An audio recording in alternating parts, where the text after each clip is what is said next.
अरे भाई, केजरीवाल जेल से बाहर आए नहीं है, उनको बाहर लाया गया है, क्योंकि अगर ये गेम प्लान ना खेला जाता तो अगले 5 साल के लिए मोदी जी को राहुल गांधी के सामने झुक के रहना पड़ता। वीडियो बस लास्ट तक देख लो, आपका पूरा दिमाग हिल जाएगा। देखो, बीजेपी गवर्नमेंट ने केजरीवाल के ऊपर एक नहीं 2 केस किए थे। पहला केस किया था ईडी ने, जो इतना स्ट्रॉन्ग केस था कि केवल लोअर कोर्ट नहीं बल्कि हाई कोर्ट ने भी बोला था कि इतने सारे सबूत देख के पहली नजर में यह स्कैम साफ साफ दिख रहा है, और इसीलिए कई बार बेल को रिजेक्ट किया गया था। दूसरा केस किया था सीबीआई ने, जो बिना सबूतों के इतना वीक केस बनाया गया था कि कोर्ट ने पहली नजर में ही बोल दिया कि इस केस को चलाने की परमिशन तक नहीं मिलेगी। बट ऐसा क्यों किया गया, पूरा गेम समझाया है, ध्यान से समझना। देखो, केजरीवाल को अरेस्ट किया गया मार्च 2024 में जनरल इलेक्शन से जस्ट 1 महीने पहले। उसका नतीजा क्या हुआ? केजरीवाल की पार्टी और इंडिया अलायंस की गंदी हार और बीजेपी का फायदा।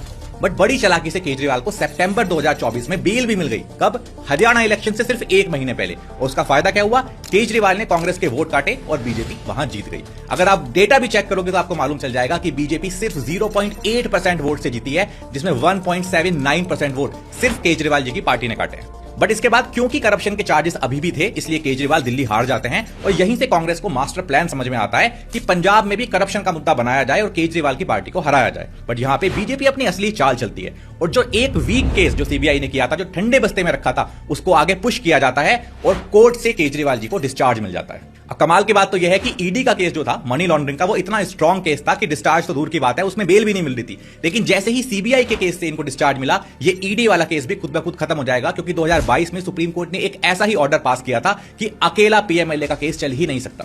अब इसका फायदा यह होगा कि एक ईमानदार छवि लेके केजरीवाल पंजाब के इलेक्शन में उतरेंगे और कांग्रेस को फिर से हराया जाएगा। बट बड़ा सवाल यह उठता है कि इन सबसे बीजेपी का फायदा क्या हो रहा है? इतना जबरदस्त फायदा हो रहा है, आपका दिमाग हिल जाएगा। देखो, राज्यसभा के अंदर किसी भी अमेंडमेंट के लिए बीजेपी को 2/3 मेजॉरिटी यानी कि 162 सीटों की जरूरत है, बट एनडीए के पास 133 सीटें हैं, यानी कि 29 सीटें कम। बट इसके बाद भी कुछ खास प्रॉब्लम एनडीए को नहीं हुई, क्योंकि 30 सीटें ऐसी हैं जो अभी भी एनडीए की तो नहीं है लेकिन इंडिया अलायंस की भी नहीं है। इसमें से 10 सीटें हैं केजरीवाल की। अब देखो, इस घोटाले के अंदर केजरीवाल को सीधा अगर जेल डाल दिया जाता और ये गेम ना खेला जाता तो क्या होता? हरियाणा और पंजाब कांग्रेस जीत जाती। इन दोनों स्टेट के अंदर कुल मिला के 13 राज्यसभा की सीटें हैं। 13 में से 10 सीटें भी अगर कांग्रेस ले जाती तो पूरा समीकरण ऐसा हो जाता कि राज्यसभा के अंदर कांग्रेस की और इंडिया अलायंस की ऐसी जबरदस्त वीटो पावर बन जाती कि मोदी जी को कोई भी अमेंडमेंट पास कराने के लिए राहुल गांधी के सामने झुकना ही पड़ता।